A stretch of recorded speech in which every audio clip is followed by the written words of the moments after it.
everyone. Welcome to another brand new episode of Talking About Rock. I'm Rob Edwards.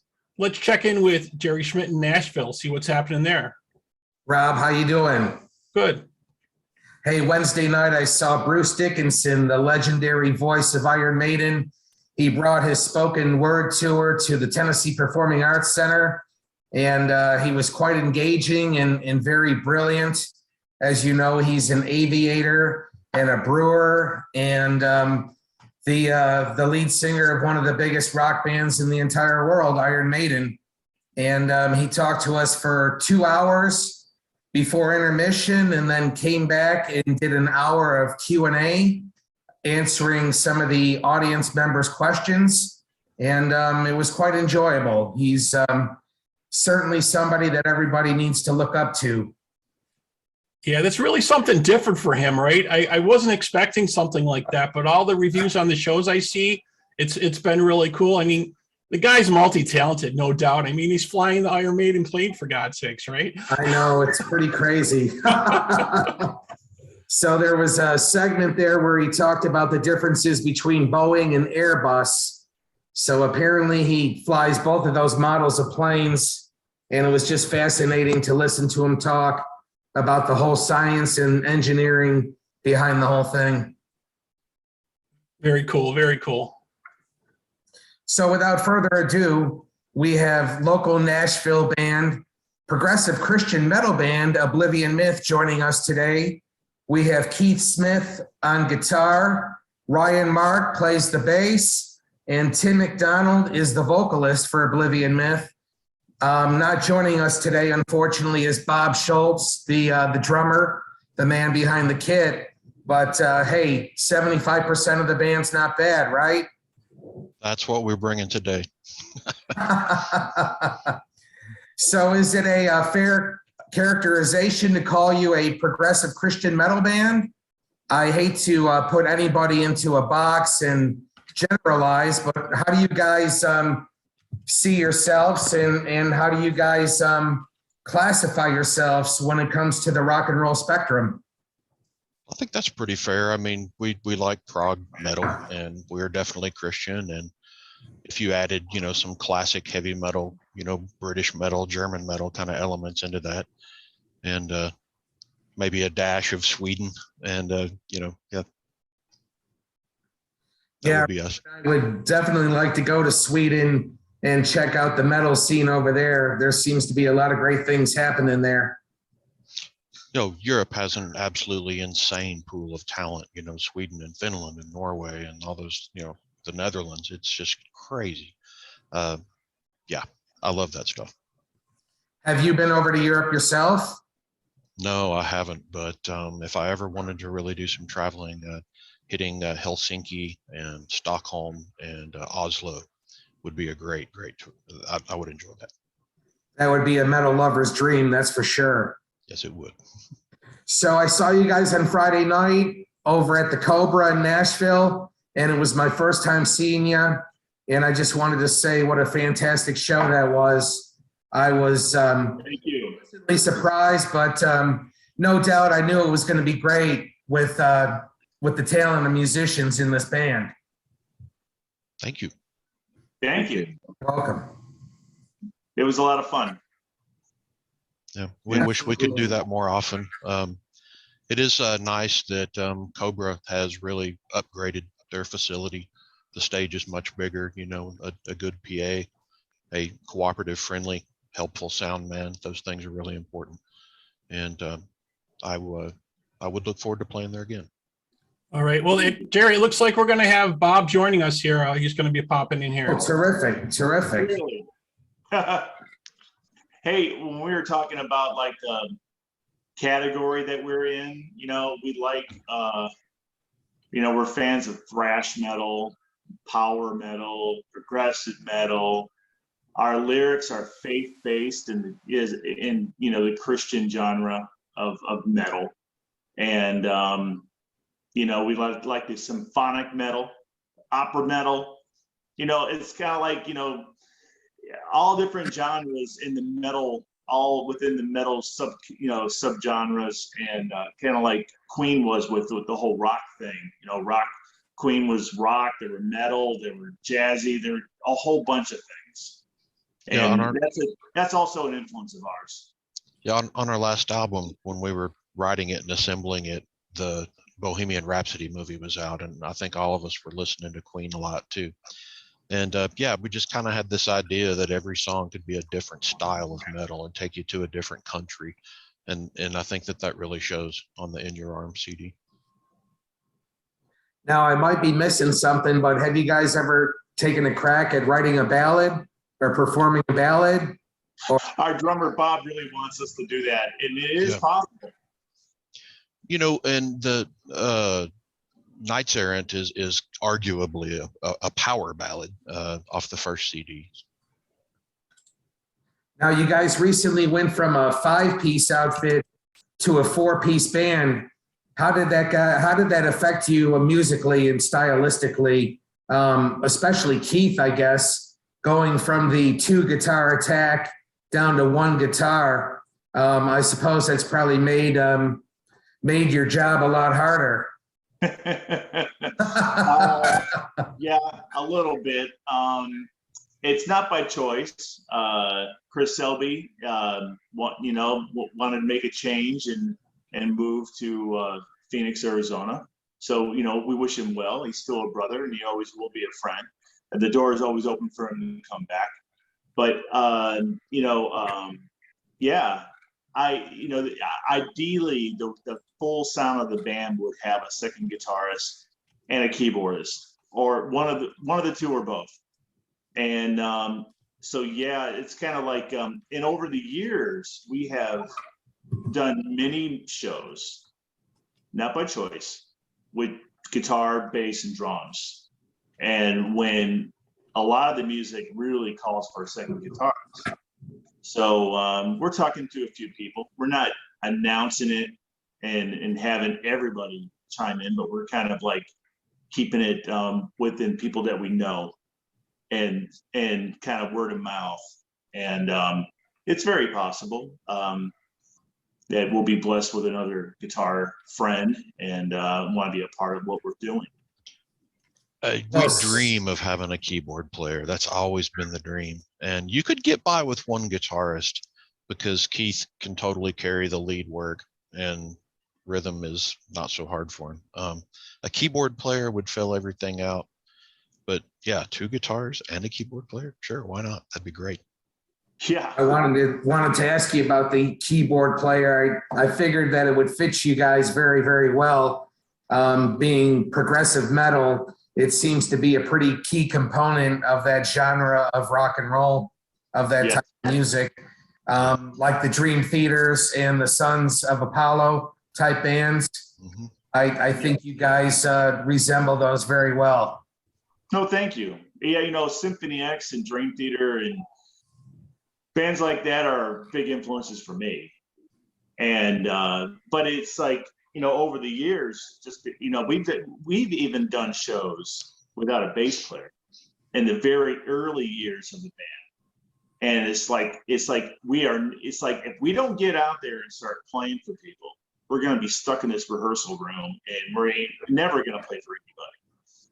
So whether we're missing a keyboardist because it's on the albums, or a second guitarist, or even a bass player over the years, we have just gone out there and just delivered the goods.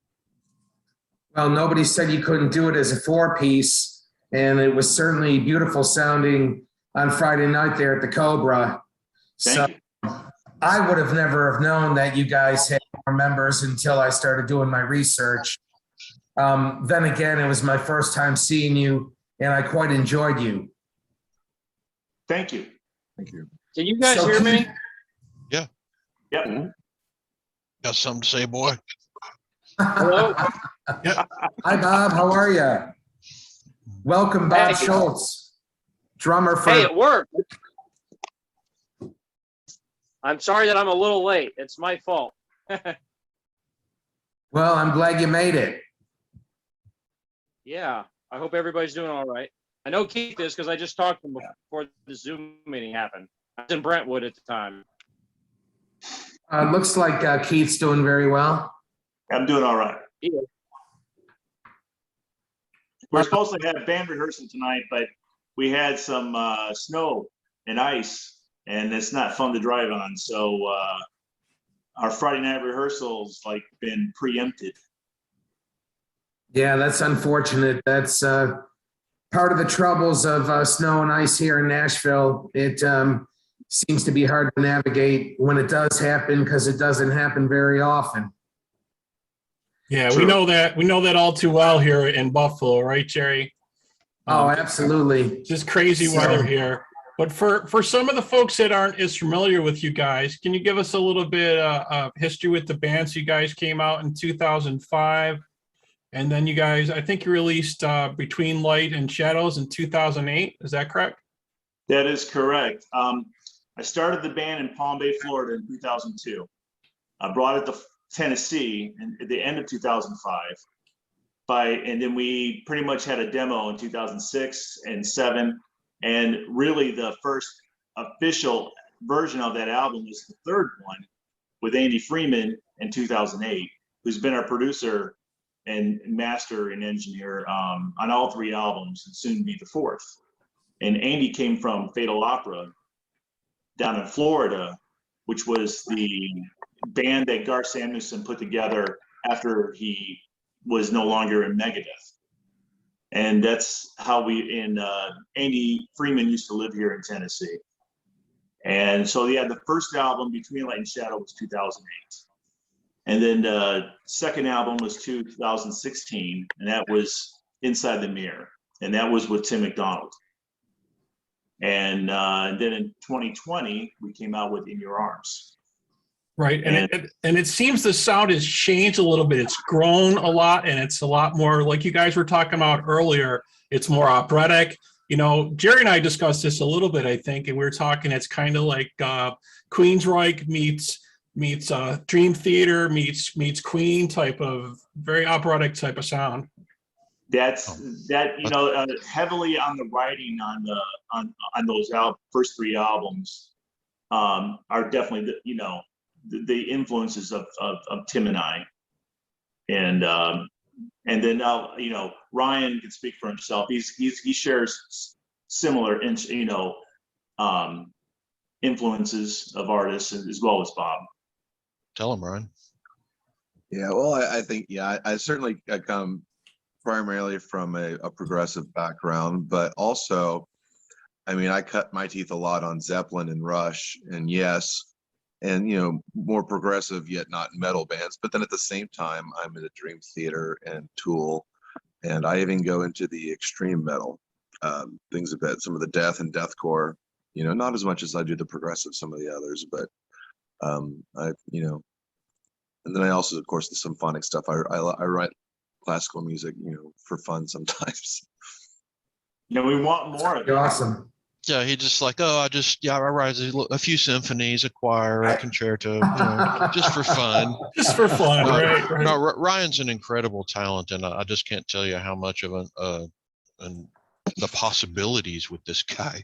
I'm still waiting for him to add some strings and some things to a demo that I've sent him about 1,000 years ago. But no, he's absolutely amazing. He's a music teacher. He knows theory cold, multi-instrumentalist, composer. We're just utterly blessed to have the guy. Excellent. But, when the thing about the sound getting more operatic and all that happens when you add backup singers. So that's something that I was very keen to bring in. I like in Europe, they have these super groups, like Avantasia with Tobias Sammet, and he brings in all these guests. Arian Anthony Lucasen does that quite a bit.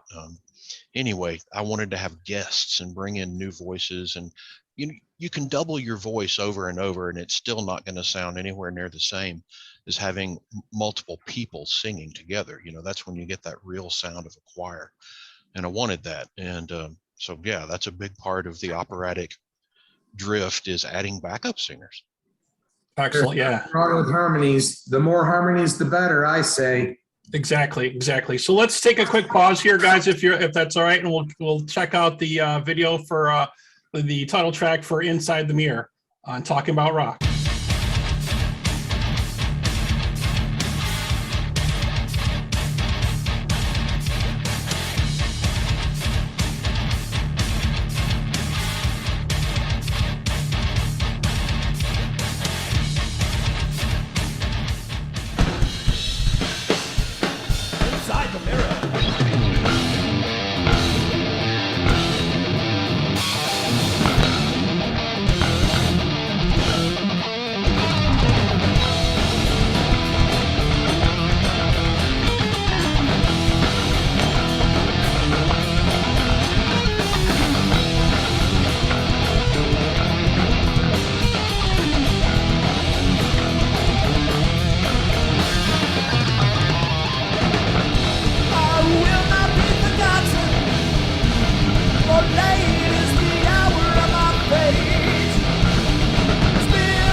Okay, we're back here on Talking About Rock with Oblivion Myth. Oh, Tell us about the making of the videos for the In Your Arms album. well, I was looking for a theater. I was a big fan. I'm a big fan of Metal Church, and they did a music video called for the song "When the Children Pray," and it was in a theater. And I always wanted to do that, like a ballroom or something like that. So I looked around Tennessee to try to find something that we could afford, if something existed. Ended up finding the Capitol Theater, built in 1935 in Lebanon, Tennessee. And it they was still something use we it. could afford. And we were there. We booked it on a Sunday, and in mid-August. It was super hot, and we were there on production for 10 hours, and we shot 2 music videos. Now I'll let Tim talk now. Oh no, I mean that sets it up. But yeah, we went in, we wanted to do the songs 1,000 Years, and when we realized that if we were going to do this, let's add a couple more hours to the shoot, and then let's do 2 videos. So then we said, well, it makes sense to do the title track, In Your Arms. And we did 1,000 Years first, and that was kind of where all the emphasis had been going into it. But once, when you shoot these videos, you only run through it 2 or 3 times. They get enough footage to assemble it. You don't just sit there and do it over and over and over again. You get 2 or 3 runs. They had multiple cameras, multiple angles. That was enough footage, But then we did, everybody was like tired, sweaty, grouchy. And then we did In Your Arms. And for that, we all put on leather and studs, and we're already sweaty. So there's just a grittiness to that. And we changed the lighting completely and made it just a whole different feel. And after we saw that, we're like, well, we thought 1,000 Years would be the promo, but no, it's going to be In Your Arms. This cooks, Yeah, that was the first thing I saw. Yeah. Somebody had to play them all every time, as opposed to some people sitting out on some of the passes, film style. But we won't say who that was. It's the drummer, darn it. Okay, I got a little bit of a work with that. Let's put it that way. But it was cool. What's your contribution to the songwriting process with Oblivion Myth? Do you have an idea that you bring to the table, or do these guys pull it out of you, or how? Mine is, so Keith and I have written a couple of songs here and there back during yesteryear. And basically, when Keith has some riffs, he likes to work them out with a drummer. So Absence of Malevolence was that way, which was off of Inside the Mirror. He had all these riffs, and then we would play, and we would put them together, and he'd get his paper out, and he'd say, okay, well, this sounds good here, and let's try this. And so, it would be like a little puzzle that would put together, one by one. So my kind of contribution is more kind of fine tuning some of the orchestration that's there, or, adding a breakdown, or, I play real groove oriented, and I like each section to have its own identity. So, there's a lot of the stuff times on the songs where, one verse, speaking from the drums is not the same as the second verse. The song In Your Arms is a prime example of that. The drums are more laid back, if you will. But then once the second verse kicks in, Tim's voice changes and the drum pattern changes. So one verse to the second verse is different. So I tend to play a little more on the progressive side and try to bring out some nuance a little bit. And the other thing that I like to do is when the songs lend to it, I like to make the songs really, really big at the end. Everlasting Fire, which is one of my favorite songs off of Inside the Mirror, and it's one of Tim's as well. He's nodding his head, yes, yep. That song ends just huge, just as a song, but even if you listen to the drums, they go crazy. But then it just ends, bam, on a crescendo, one last hit, and it's just, so anyway, I just like to bring a lot of dynamics to the playing, and I like to emphasize kind of what the guys are doing, whether that's guitar or the bass or whatever, or even vocally. Tim's vocals, give me a lot of ideas. For the Inside the Mirror album, or excuse me, for the In Your Arms album in particular, I was so excited about the songs and the title track in particular on In Your Arms. I had like 8 or 9 different drum parts in various parts of the song, because it was spurring so many musical ideas that I had. And so I really had to kind of whittle it all down and tone it all down a little bit. And, I had this real fast hi-hat thing for the verses, and I really dug it with the guitar. But after listening to it, a recording of it, I'm like, okay, it sounds different on a recording than it does in my brain. So it's always good to hear that objective perspective when you can actually hear it, because things don't sound the same in your head as they do when you actually hear it back. So so it's kind of a give and take. I spurn Keith to do things, he spurns me to do things, and so it's kind of like a fine tuning and like a honing type thing. That's how I look at it. Very good. Well, it's very impressive, and it's very thunderous. Definitely bombastic, and you're certainly noticeable back there. That's for sure. Thank you. I appreciate that. Yeah. So I was talking to Keith the other night, and you described this as a ministry. I was wondering if you have ever touched a particular fan or fans who have been struggling with their faith, and maybe they came up to you and approached you and maybe had a talk with you, or came out and said they were inspired by your music, and maybe changed their faith for the better and became a believer. Have you guys had any stories like that with fans? Yes. Yeah, we played the High Watt, I think it was in 17 or 18. And there was a fan that came up to us that had been losing their faith, and something made her get out of the house and get to a show and be out in the public and whatnot. And came to the show, but not knowing that we were what we were about, and the messages between the songs and the lyrics really spoke to her heart. And she talked to us at the end of this night, and we were packing up, and we prayed with her right there on the spot.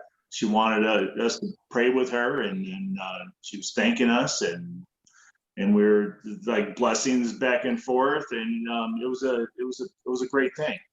And that's really what it's about too.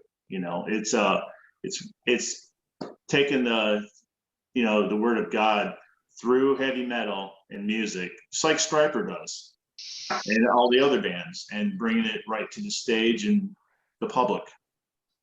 think our approach is, I don't know that how unusual it is, but you know, we basically, you know, in the past I've talked to the crowd, you know, from the stage, and I try and say positive things.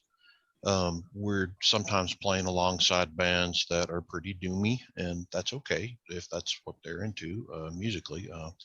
Lyrically, you know, you're going to hear something different out of us, and I will tell, you know, the crowd. I'm not going to say, you know, repent, accept Jesus, or you'll go to hell. I'm not going to do that, you know, to a crowd. I'm going to say things like, when you get home tonight, look in the mirror and tell yourself, I'm a miracle, and you are, that kind of thing. You know, I want to lift them up. You know, I don't want to take them to any dark place, but I also don't want to shame them or make them feel defensive. You know, you got to be careful how you don't want to be accusatory, and you don't want to make people, you know, feel defensive. You know, you want to bring them to the light. You know, it's a welcoming, come brother, you know, not a repent, you know. That's not me, and we're never going to do that if I'm holding the microphone, but we will say the name of Jesus. And you heard me do it the other night. You know, I introduced our song The Veil and told the crowd right up what this song is about, is the moment where Jesus gave up his soul on the cross. And there was a reaction. There was an earthquake. The skies darkened. A Roman soldier standing there said, surely this man was the Son of God. So imagine how that crowd felt. He was legit, and we killed him. Oh, not good. You know, that had to be a feeling like nothing else, that dismay that they felt seeing that proof, but only after they did it. You know what I mean? That had to be just a mind-blowing experience. So that's what the song's about, you know? And I'm sure there was still some people that wouldn't admit that they were wrong, that they killed the Son of God. Oh, of course. I mean, you know, they tried to say that his disciples stole his body from the tomb. You know, there's been, you know, he is opposed, you know, by the forces of darkness, you know, but they're going to lose. Right. Well, Rob wants to run the video for In Your Arms. I'm talking about rock. Yeah, let's check that out. In your arms tonight I lie.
Great. Oh, you're very. All right, we're back on Talk About Rock. We just checked out the video for In Your Arms from Oblivion Myth.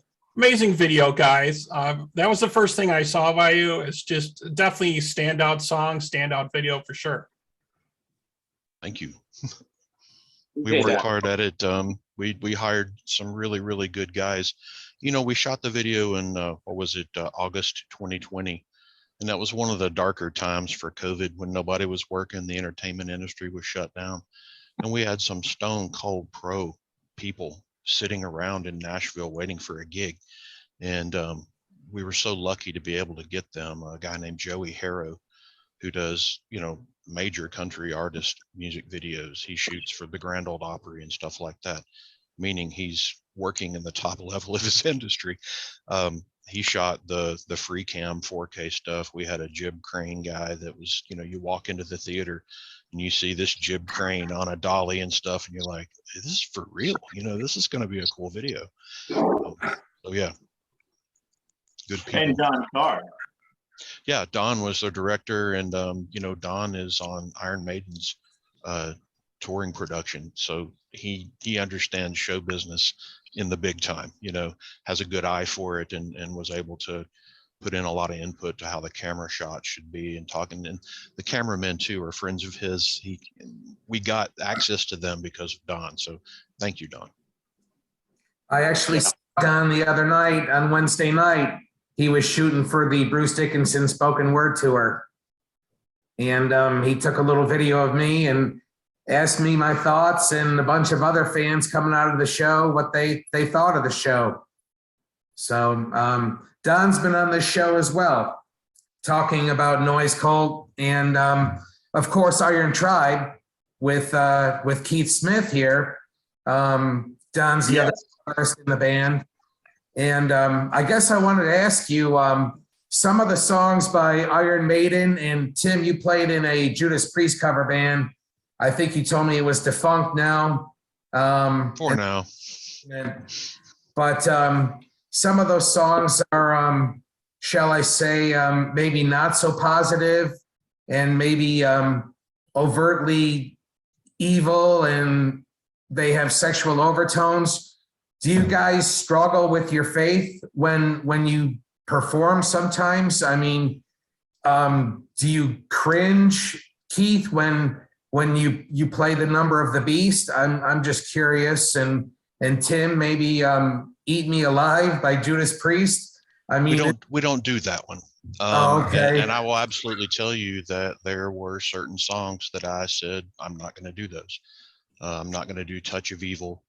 I'm not going to do, you know, I have to go through the song list, but there were songs that were off limits to me. But that's a powerful question. And I'm actually, you know, thank you for being so bold as to ask a powerful question like that. We need to be challenged. And yeah, I have had conflicts and I've had concerns, and I have actually said there are certain songs I don't want to do. You know, the whole Judas Priest Trident, you know, thing. To me, they wanted that to be the Sad Wings logo, and I said, man, it's just, I can't do it. To me, it's like a mockery of the cross. I can't get behind that. So, you know, I created the jagged Judas, the old 80s logo, right? You know, I kept sticking with that. But yeah, I will let Keith answer for his part. But yeah, I felt conflict over it, and there were certain songs I wouldn't do. Yeah, I was just curious about that. If you guys grappled with that when you guys did these cover band projects. Well, yeah, there has been times when I do cringe, you know, but I remember hearing what Nico McBrain said about being an Iron Maiden, being the only Christian in the band. He wants his brothers to go to heaven, and he's sticking to them and staying in their lives, and being, you know, if he's the only Christian in Iron Maiden, then at least somebody is, right? And he wants to, you know, like I said, bring his brothers to heaven. Now playing in, I've played in several cover bands. I've been in, I had a Damage band, so it was all Metallica stuff. And it was tough doing songs that had the word infanticide in it. And I'm not a big fan of doing stuff like that, but, and there's, then, you know, the whole Number of the Beast song with Iron Maiden, to me, it's not like a praise of evil song. It's telling a story of something evil. But with me, I'm always wearing my crosses. I'm you know, it's if I'm going to be the only Christian that's playing these songs in these clubs, and then they start to discover that I've got a band, Oblivion Myth, and that just leads to another thing. And so by just being a part of that,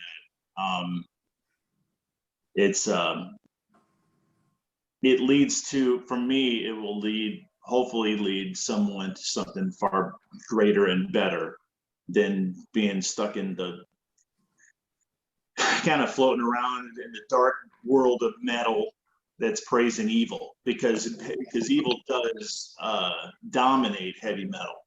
And what we're trying to do is be the light in the darkness. Yeah, that brings up a question for me, actually. So in this type of musical genre, just like you said, it's more geared toward the negative and the darkness and stuff like that. Does it feel more difficult for you guys tended to break through, or to be more popular, or to be more, you know, reach with a bigger audience, seeing that you're like the Christian metal side of it, like you mentioned, like Striper before? Do you feel like there's anything that's like holding you back because of your strong faith, or do you think that really chimes through with the people and it actually works out better? I think. Go ahead, please. So I think from my perspective, something I've thought about this question a lot. And one of the things I've just seen, you know, metal kind of started as this underground, almost kind of counterculture type movement. Exactly. With like Black Sabbath and bands like Deep Purple and you know, Zeppelin. And I've seen, you know, I see a lot of the bands we go with and go and see and things like that. And it's almost like we've kind of become the rebels because of our faith. We're the ones that aren't the only ones that aren't going off on some profanity laced soliloquy on stage. Right. The new underdogs type of thing. Right. Yeah. We're different. And so in that show, we don't have to preach on stage, you know, so the fact that we just, there's that something different about us. It's kind of like we've become the new rebels, you know, which I think is what a lot of metal is about. So for me, I think it's almost kind of worked in our favor. It's kind of set us apart. Yeah, it sounds good. That's a way better answer than I was going to give. I just take my moments. So do most of your fans come to your shows knowing that there's a Christian message with your music, or do they find out after the fact? It's 50-50. We've done shows where they definitely know, and we have our repeat fans. But then there's times when, you know, I'll hear, you know, a situation that my wife will tell me later, and she goes, yeah, there's this guy that kept on coming up to the merch table, and he was like, oh, I get it, you guys are Christians. And that was like in the middle of our explains set. Everything. Well, you know, I had like a little stack of small little Bibles, you know, they're about this hand-sized little Bibles, you know, that are on there. But you know, you definitely hear it in what's being said on stage through the music and in between songs. We have experienced some, you know, some local booking and some people that haven't booked us. We have noticed that it's been hard to get shows the last couple of years. One person kind of in particular who I'm not going to mention. So, you know, there has been that downside of it a little bit. But, you know, that's true. But, you know, we can't look at that. We just have to do what we need to do. And you know what? Ultimately, it just comes to loving people, you know, you know, I want to do better at that. I'm not a very outgoing person, but, you know, I want to be able to share, you know, love and experiences that I've had recently in the last couple of years, you know, myself with being injured and kind of a lot of things that I've been through and stuff, you know, but it's just ultimately about loving people. You know, Jesus fellowship with sinners and ate, you know, the Pharisees and the Sadducees, they were irate, and beside themselves that Jesus would spend time with sinners. He wasn't being corrupted by them. He was loving on them and being friends and ultimately trying to get them to heaven and change their lives for the better here on earth. So it's just, if we love our fellow man more than we love ourselves, which we cannot do on our own strength, we have to have the Lord's strength to do that. But he gives that to us if we allow him to do that in our hearts, which is an ongoing process. But that's just part of sharing his love with other people. It's as simple as that. Yeah, Well, and, that's. we Oh, go will ahead. play, and that's why we'll play a show anywhere with anyone other than like an entire festival of satanic bands. We would never do that. But I really agree with what you're saying though, because the power of music itself in general is just so strong. It breaks down all barriers. And reaches everybody on such an emotional and personal level. And I know many artists have said this. If they write something and they get the feedback from the fans that they touch them, that they understand something they're going through or they relate to that, that's what it's all about. That's doing that music and relating to those people. That's definitely what music is all about. Right. To me, that was the big thing on the Inside the Mirror album is the majority of that material is things that Keith had written with Chris and band history, legacy music waiting to be recorded. But when I heard the song Inside the Mirror and I realized the lyrics were strongly anti-suicide, I knew that Keith was salivating for something that was kind of prog rock. The prog word was a big deal for him right then. And that he wanted that, But I heard the song Inside the Mirror. I thought about it. I thought, this is an incredible message. It's totally anti-suicide. It's powerful. It's well written. The title Inside the Mirror is thoughtful, but it's not pretentious. I found the image of the girl looking in the mirror out in the woods, it all locked in together.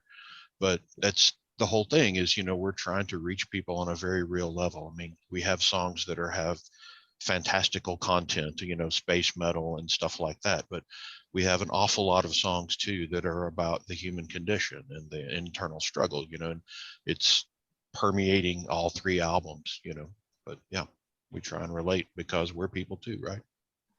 When we started I wrote the lyrics for Inside the Mirror, and my intentions were to be about to be able to look at yourself in the mirror, be able to look yourself in the eye and deal with whatever problems that you're having.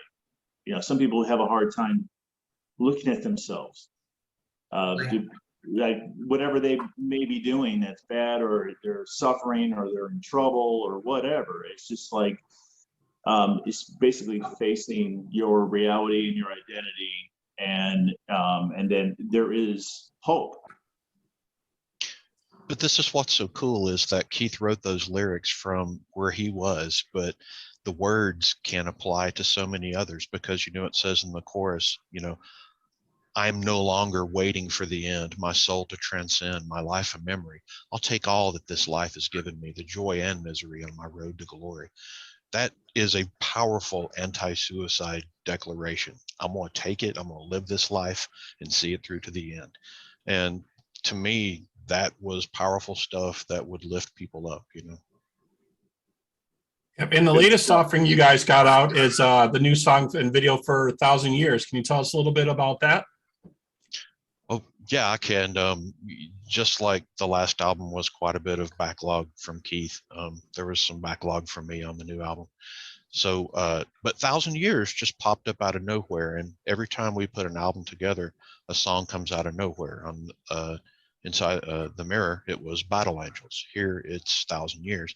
And they're both kind of, European polka metal, as Keith likes to call it. I love that stuff.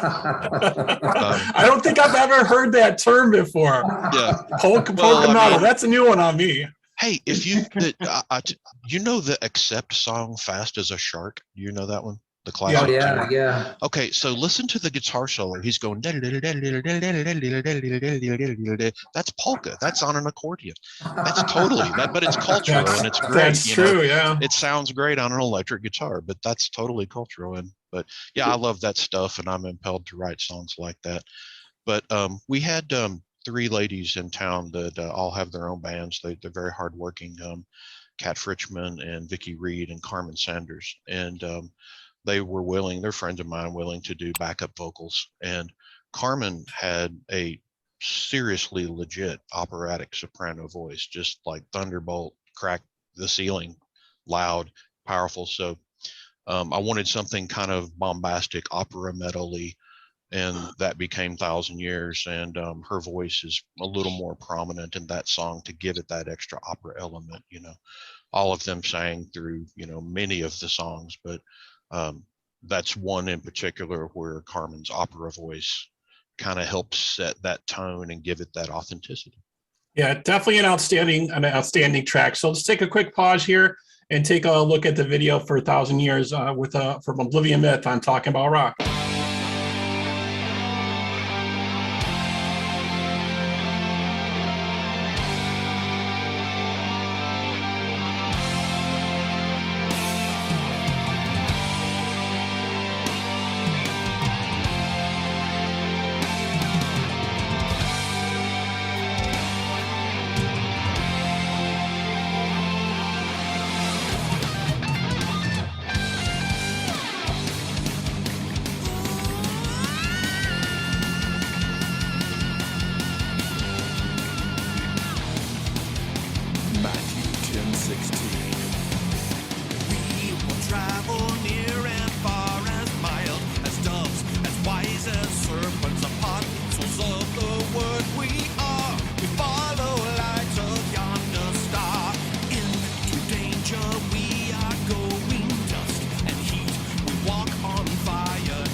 Okay, we're back here on Talking About Rock. We just watched the video for 1,000 Years from Oblivion Myth.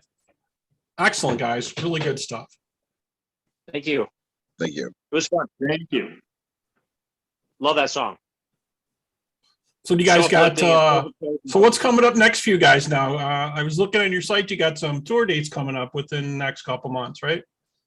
Yes, we're playing Clarksville on March 4th, and we're playing down in the Atlanta area in Duluth, which is on the east side, northeast side, in Georgia, and on March 19th. And then there's some places that I'd like for us to play. It's been too long since we've played some shows. It had been the show that we had last Friday was 3.5 years since the last Nashville show. We had finished out 2018, and then 2019 we pretty much were working on the In Your Arms album. Chris Selby came back to the band, and then in 2020 it was the release year. So 2019 was and plus we do this part-time. We got families and spouses and Jobs. so and jobs. And day jobs, yep. Everybody's got their day jobs still, unfortunately, right? You do if you're eating. Right. So, it's like what I told the guys when they, Bob's been with me. Now the band's been around 20 years. And we just did our 110th show last Friday. I keep track of everything, 110. Bob's been with me for 10 years. Tim's been with me for 7. And Ryan's been with me for 4. I think I got that right. And so I forgot where I was going with that. That's okay. That's okay. I was wanted to mention though, the one tour date you talked about for the 19th, you're going to be playing with our friends there, Mr. Gray also. Right. Yeah. Eric sang with me on the song Between Light and Shadow on Inside the Mirror. He's a fantastic rock singer. Nice guy. We like them a lot. The drummer, man, is the happiest guy on earth. He is. We had Kenny Barlow on the show. Kenny. Yeah. About 4 months ago, I think. Yeah. Yeah. I've been on the Nashville scene for, I guess, 16 years now, and I've seen so many bands come and go. And there's only been a few bands like Noise Cult that have survived. Black Sky Tribe and Mr. Gray, and a few others that are still, together and making music and getting out there and delivering the goods. But really, that's in our set and our scene and our age range and all that. There are bands all around, Murfreesboro. There's probably gigs going on tonight, and they're like angry, just like young bucks playing hard metal that are just rocking out, and it's their time. And we're elder statesmen at this point, but that's okay. Yeah. We try to check in with those younger bands as they're coming around. We talked to one earlier on in the week. From early on the week from Philly, PA, Everett. We've talked to guys from out there. We talked to Naked Gypsy Queens when they were starting to come up. So yeah, we're starting to talk with a lot of the newer and younger acts, because those are the guys going forward that have to spread the message and keep it going, right? It's their time, yeah. And also over the years, I've always been searching and trying to connect and network with professional interests. And it's been, there's a dead letter office out there for emails that never get answered. And every time we have a new album, we always push it the best we can.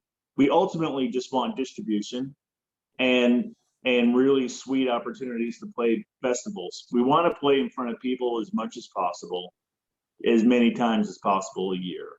And we do have distribution. We are independent, a band. We are our own record label. We do have distribution in Germany and here over in Hollywood, California. We have these two places. And we're always still searching for more distribution. We want to get South America and Japan. But a lot of the music is not even sold in your stores anymore. All of it is online. It's all social media. But I think a lot of it can get lost. And for people who are diehard fans of music, whatever genre it is, they have to dig and find a little bit harder and the bands need to try to get the social media thing to work to where you can reach a larger audience, because most of the audience now is on their phone and their computers, and it's all on the internet.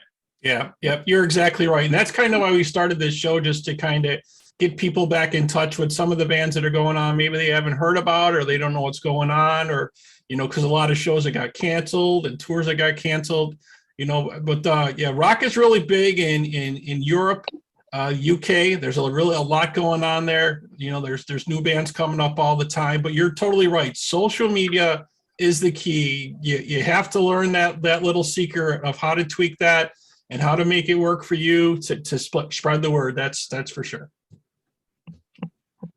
Well, we've also said what a joy it is to actually hold an album in your hands and read the liner notes and just have some actual physical product in your hands.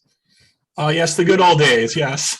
Yeah. Well, at least for our part, I'm a fanatic about doing the full jewel case and everything. Everybody's like, just do a cardboard sleeve, man. I'm like, no, every band that I like that means something, that seems like they succeed, have jewel case CDs. We're going to have, you know, I'm not cutting.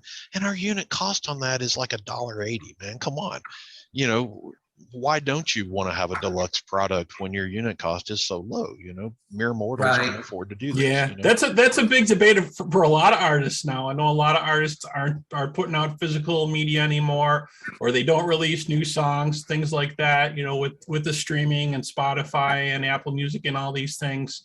So it's kind of stupidly expensive. Yeah, vinyls. Well, they got the super high grade vinyl now out there. It's like, you know, I'm sorry, I'm not paying $35 if the vinyl's this thick. I'm sorry, but yeah, I still like vinyl. I'll go get the old album and still listen to it every once in a while. Sure, I have my album collection, you know, and I still like the sound of vinyl, definitely. And it's cool when sometimes they put out a special album, you know, or a special compilation album that's vinyl. That's neat when they still do that.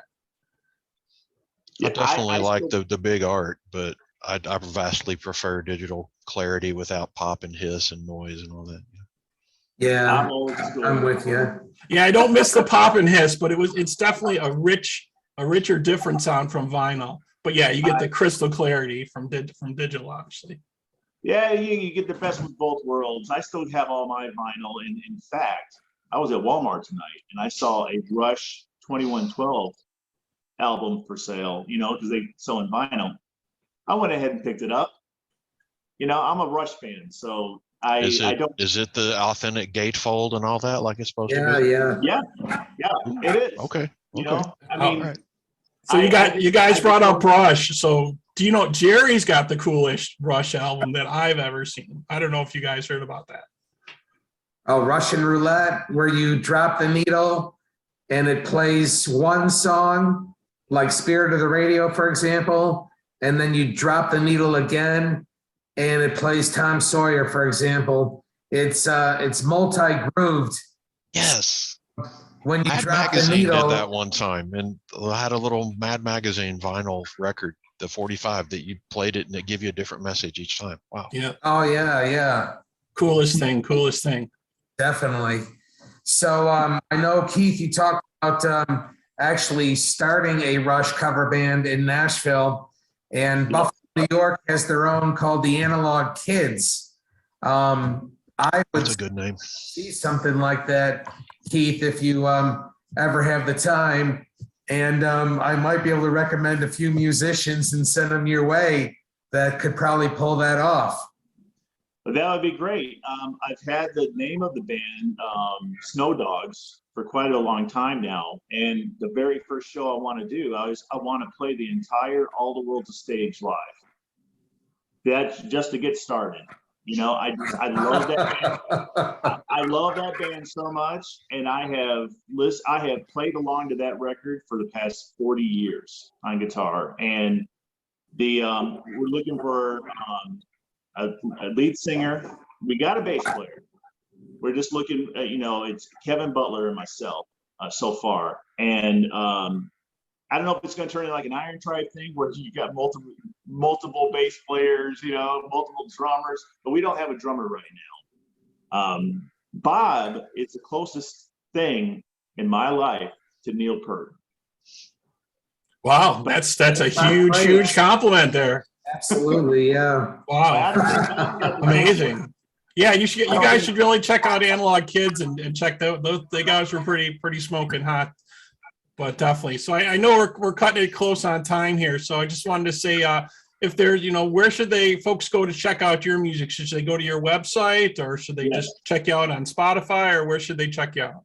Well, if you go to oblivionmyth.com, all the social media links are there to go to Spotify, to go to Pandora, to go to YouTube, to go to iTunes, Instagram, Twitter, Facebook. It's all there. Beautiful. I would really love for you just to come out to our show and buy a CD there. Yeah, that's important too. Right. We'll sign it. Nice plug. So have you guys ever played the Basement East or Bowie's in Nashville? Not yet. It's You'd be very well received at those two places, I think. Bowie's was a good place to play. Yeah, you get a lot of walk-ins from downtown. Right, yeah. which place? Bowie's. Bowie's. Good crowd. Oh yeah. Yeah. Well, mostly Bowie's is all about cover bands, so it's a little bit tougher to get a really decent time slot there right now to play original music. But that would be nice, and I have tried, but things haven't worked out yet. We're not too Mr. Gray played there. Yeah. Well, I haven't closed the door on any venue. It all depends on what night it is and availability, and it's like we definitely missed the Rutledge, and we still talk about that club. That was a really good club. We used to play the Muse a lot. That's now a Domino's Pizza, and Yep. I guess now we're going to be, this is the last year for Cannery Row, and I guess they'll tear that down and put up another condo. Yeah. Yeah, Revelry it's in Hendersonville is unfortunate. pretty good. Yeah. We played the Mercy Lounge, we played the High Watt, and we loved it. And I've seen Yngwie at the Cannery Ballroom, as well as Testament and Exodus. It's going to be a shame to see that building go, but there's a company in New York that now owns it, and they don't care what we care about. It's very unfortunate. It's all about the bottom line, and they Yep. progress, unfortunately. Yeah. But this is Right. new Nashville. We are losing venues for original music. You got all these honky tonks on Broadway, but what are they playing? They're playing country music. So the only venue that I can see right now, we got the Exit In, we got the End, and we've got the Cobra. If there's any other ones out there, please let me know. Because we'll play it. Well, the Exit In might go by the wayside as well. I know. About that as well. So very unfortunate. So last question before I leave you guys here. What do the wives and girlfriends think about what you do? I don't know if any of your ladies were in attendance Friday night, but do they just say, okay, honey, you go ahead and play in the band, and I'm going to sit at home and do my own hobbies and interests? Or are they active participants in what you do here with Oblivion Myth? Well, I would say no, there are no girlfriends. We all have wives. And my wife, Rose, is very supportive about the band and the music, and she helps out with the merch. When she can. She can't be there for every show, but when she is, she's like part of the team. She does an amazing job with the merch too. Yeah. Mine says, Makes it okay, very honey, go good. do your thing. I think I met Rose at a Iron Tribe show. You guys did a Christmas fundraiser. Toys for Tots. What's that? Those are Toys for Tots. Right. And I came At the Cobra. applause. It was at the Cobra. No, it was at another venue that's not in use anymore, Little Harpeth. Oh, Man, I yeah, miss that was place. another place that we did that. Yes, Good that's place. a great venue. Yeah, place. I thought so too. The Little Harpeth got hit by a tornado, and then the whole world got hit with the pandemic. Right. And Little- it's a shame that we lost the Little Harpeth. Little Brewery. Harpeth being a brewery, I mean, the thing was this gigantic warehouse, and half of it was the brewery and the vats and kegs. And then I don't know, maybe, the other half was this big open room with a big stage, a good PA. It was wonderful. And then it had the absolute rarest of things, a green room where this is a brewery. So the fridge has beer in it, which lasted an hour or so. But that's that never happens, a green room with beer in the fridge. Are you kidding me? Yeah, you can't beat that. Right. Exactly. Well, guys, thank you so much for coming on. Thank you for having us. Thank you Thank so you. much.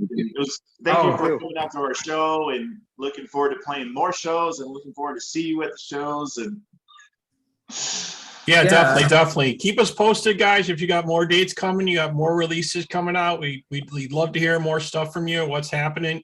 Keep us in the loop. Keep Jerry in the loop. Definitely like to hear more. Love the stuff that you're doing. Keep it up. Thank Definitely. Thank So you. excellent. So if you folks out there would like to know more about us, or you have comments or questions, please feel free to email us at talkingaboutrock@gmail.com. Please follow us on Facebook, Instagram, and Twitter. And as always, you can check out this interview and other ones on our YouTube channel. And please subscribe to our channel. We would really appreciate it. Guys, thank you so much for being with us tonight. It was great talking with you. Yeah, thank you so much. We appreciate it. Thanks. All right, guys, thanks, have a good night. guys.